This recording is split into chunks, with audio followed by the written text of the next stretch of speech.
Hey, what's up everyone? Morey Croson here, and today we're going to be going over how an anterior tilt of the pelvis could actually help you in your sprinting, and we're going to start the video right now.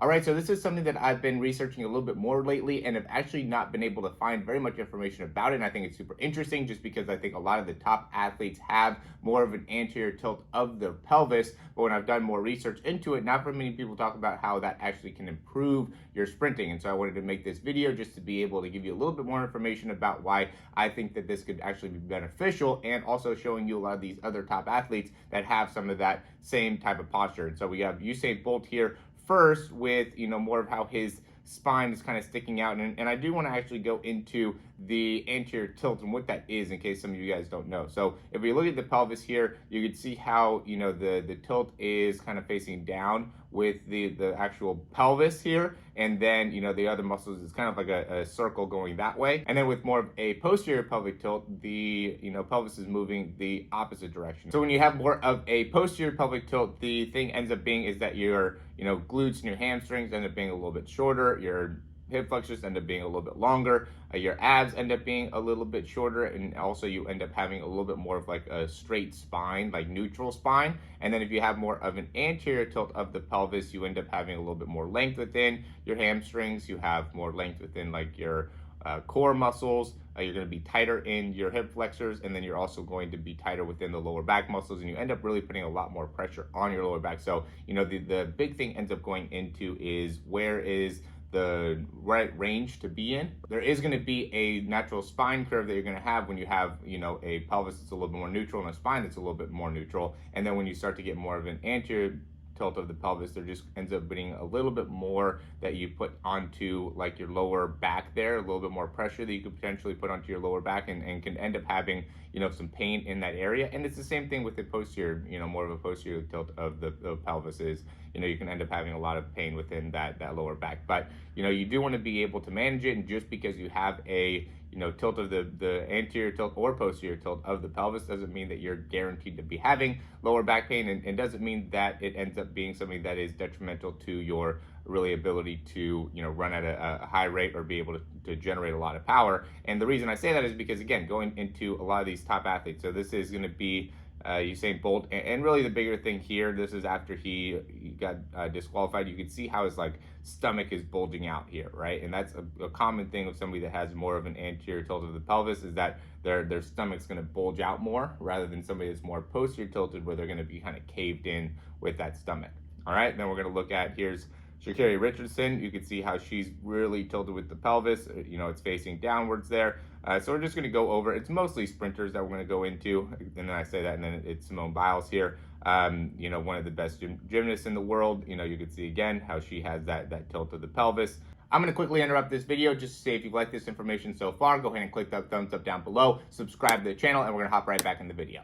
And then we have Michael Johnson here, who is famous for running with that big extension in the lower back, just like you see here, and having that more anterior tilt of the pelvis. And then we also have, Tyreek Hill as well. So a lot of the fastest athletes, most powerful athletes, all seem to have more of an anterior tilt of the pelvis. And so how are they able to do that and still be able to play at such a high level, and also, not experience pain? And why does that end up being beneficial? And then also I do want to point out that you just don't see very many athletes, top athletes, that have more of a posterior tilt of the pelvis, right? And that's something that people talk about as, super important to be able to activate the glutes and some of that you need to be able to have. And it is true, when you're going and getting, that posterior tilt of the pelvis, a lot of times that is, as you're jumping, you're getting that pelvis to tilt more, underneath, or, if you're doing hip extension type of movements, there are some of them where you're going to end up, rolling that pelvis underneath. But if you have more of an anterior tilted pelvis and you just roll it to neutral, that's still considered, posteriorly tilting the pelvis, just going from more of an anterior tilt to a neutral position, or slightly into posterior tilt of the pelvis. that's still going to be able to activate the glutes. And even in this position here, in an anterior tilted position with that left leg for Michael Johnson, if he was going to have to, push up, if somebody was like putting any type of pressure on like the heel, pushing down on the heel, or even as he's running right here, he's getting activation in the glutes. So you don't have to be in a posterior tilted position of the pelvis to activate the glutes is one thing. And then if you're in more of an anterior tilt of the pelvis from a natural position, and you just get yourself into neutral, right, any type of posterior tilt of the pelvis will create that glute activation. So you don't have to have a posture that is more set up for, even neutral, because you can still be able to get that activation with the glutes even if you are stuck in more of an anterior tilt of the pelvis. So why would it be beneficial to be more of an anterior tilt of the pelvis, athlete? And this ends up being, to me, what is the big thing is, and they say weak here, but really, you end up having the opportunity to generate a lot more strength within this area. So the abdominals and the hamstrings end up being longer, right? And this is really the misconception, is that all of a sudden, if you're in an anterior tilt of the pelvis, that then you are weak within these areas. But it's not true. It actually gives you the opportunity to generate more strength and power. So you have to train yourself, right? You have to work hard to be able to strengthen your abs and to strengthen your glutes, but to be able to have a lot of tension within your back and within your hip flexors makes it so there's like some stiffness there, some tightness there. The opportunity to be able to be very, very quick in that stretch shortening cycle, which you talk about, is super important in being able to generate a large degree of force production, right? Your body needs to be able to stretch and then be able to shorten. The more that you're able to lengthen the muscle, then the more power that you're going to be able to get when it actually shortens, right? So if you have a little bit more length in the hamstrings, now when they're able to elongate, now when they come back and they shorten, now they're going to be able to do that with a lot more power behind them in comparison to if you were, not in that same position. So the opportunity to be able to stretch out those hamstrings a little bit more, to me, I think, and really even strengthen the hamstrings more. And we talk so much about, Nordic hamstring curls and good mornings and all the different things that you could do to build up the hamstrings, and why that's a critical thing to be able to be adequate at, is to have a lot of strength there. The more that you go into that, the more that having an anterior tilt of the pelvis is going to be able to benefit yourself in being able to have a lot of overall power production. And so that got me to think about more and more of some of the benefits of being in more of an anteriorly tilted position. And one of them that stood out to me is that if I'm just standing up, right, and I put more of my weight onto my heels, I am more in a posteriorly tilted position of the pelvis, where if I go into, more of an anterior tilt of the pelvis, now I'm going to have more of the weight on the balls of my feet, right? And as all athletes know, we want to be more on the balls of our feet. We don't want to be more on our heels. So I think that part of the reason that, most powerful athletes are in more of an anterior tilted position is because it just naturally puts you a little bit more onto the balls of your feet. The next thing is if you go and, tilt your pelvis in more of an anterior position, and then you go and you stretch your hamstrings or load your hamstrings, you could do it a lot easier, right? It's a lot more effective. So you're just kind of bending over, right? Going to maybe even touch your toes, and you maintain a more of an anterior tilt of the pelvis,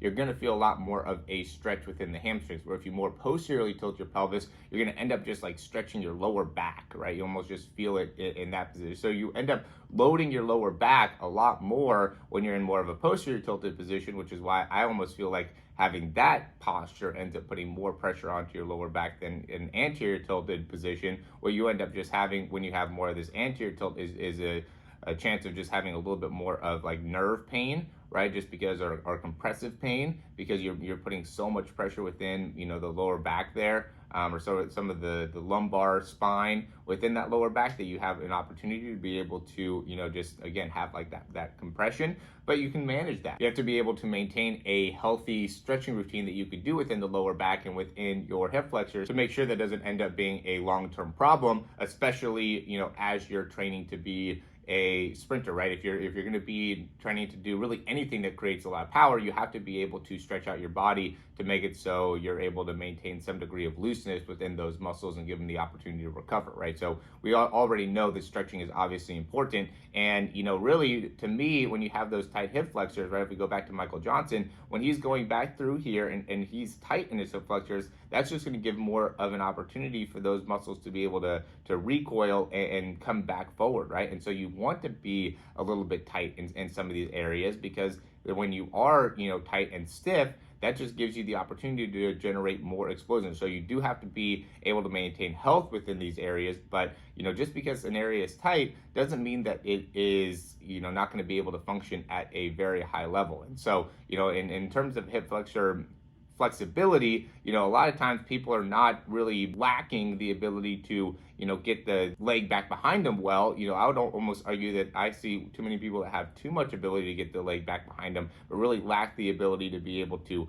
shorten within the hip flexors and really drive that leg forward. And so being able to be a little bit tighter there to be able to have more strength within the hip flexor, I think will actually be beneficial, as it'll help you in being able to get that leg all the way back through and forward. And I do think that as you lift the leg up, right, the higher this leg goes, the more that this pelvis is going to end up tilting a little bit more backwards, right? But you still need to be able to have the functionality to be able to lift the leg, which you usually lift the leg from more of an anterior tilted position of the pelvis, and then as you lift it is when you go into more of a posterior tilt, right? Where when the leg gets further and further back behind you, it's going to get more into an anterior tilt. So you end up having, when you're sprinting, you end up only going like that with the pelvis, right? One leg's going to be going back, right? The other leg's going to be going forward. So you want to be able to have healthy ranges of each. But just because you are maybe limited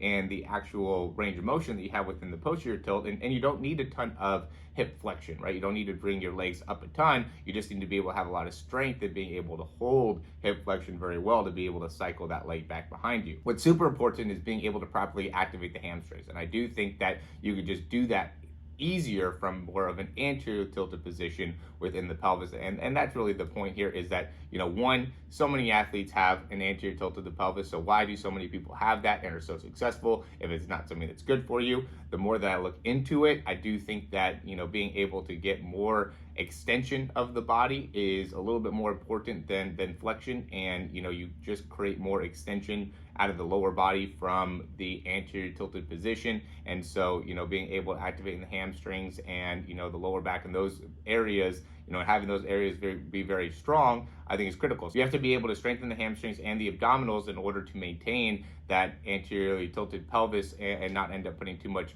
pressure on the lower back. But it is something that you can do and something that you can work on. And there are a lot of great exercises to be able to do that. We can put some links here to be able to, actually have great hamstring exercises and abdominal exercises. But the bigger point here is that setting yourself up to be able to generate more power and extension, I think, is why a lot of these athletes have more of that anteriorly tilted position, is because then they can more effectively achieve that push off within that lower body. And that ends up being, I think, the big thing when it comes to jumping as well as sprinting. And that is my argument for having more of an anterior tilt of the pelvis and why it improves performance overall. If you like the information, go ahead and click that thumbs up down below. Subscribe to the channel if you haven't already. And if you have questions or comments or anything like that, you can leave those down below. Really interested in being able to hear what some of you guys have to say about this topic, and looking forward to having some great conversations about having more of that anterior tilt within the lower body. If you guys want to check out a little bit more about what we do, you can check that out in the description. We do speed breakdowns, we do speed programs, we have one-on-one sessions we can do for coaching and just helping you out in achieving some of your goals. All that is down in the description, as well as some free things that we'll be able to offer. And then we'll also have some links for some of our other playlists, so you can check out some of our breakdowns and things like that. So as always, guys, thanks for watching this information, and we'll talk to you soon.